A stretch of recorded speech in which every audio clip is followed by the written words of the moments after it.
Joining us now exclusively also from Orlando, the Reverend Jeff Dixon, who is the Bloom's family pastor and longtime friend. Good morning, Reverend. Good morning. I know that you visited with Nadia in the hospital. Good to hear that doctors predict a full recovery. How is she feeling?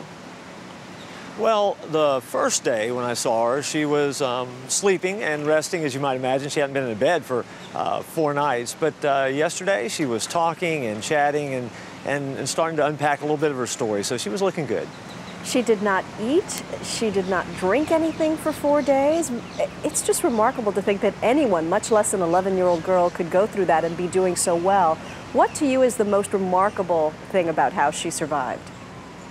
Well, in listening to her yesterday, I mean, she was incredibly calm about the whole thing. I told her I would have been scared to death out there, and she just smiled. And I would imagine the most frightening thing for her was that she was beginning to believe that no one would find her. Do you think that it's just part of her personality? That's just the kind of girl she is, that she was able to keep so calm? Probably so. I mean, she's an adventurer, and she's an explorer, and she's an amazing kid. Is there any suspicion from anyone, the parents, friends, anyone in the community, that there may be more to this story than meets the eye?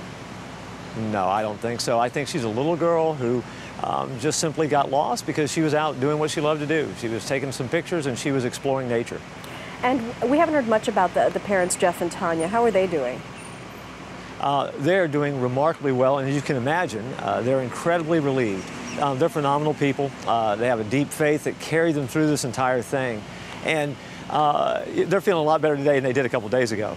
And faith played such a big role in this story. They are people of faith. The man who found them is someone who once attended the church.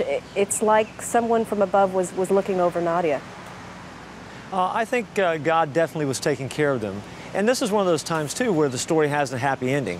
I can tell you from being with the family, along the way, there were a lot of dark moments, and yet they always were holding on to, no matter what the ending was going to be, right, that God was in control and they were going to be okay. As parents, Reverend, we always look for lessons in these kinds of stories. They have 2 other kids. What will they do differently, if anything, now regarding their 3 children? Well, I mean, I certainly think there's going to be a little bit of caution, but they're fantastic parents. And so I don't think they did anything wrong. With an 11-year-old child, that 11-year-old child is going to ride a bike, and they're going to look around, they're going to explore and discover the world. And so I think that, you know, other than being a little bit extra cautious, they would do everything just the same. Reverend Jeff Dixon, thank you so much, sir, for your time. A lot happens early on The Early Show, weekday mornings on CBS.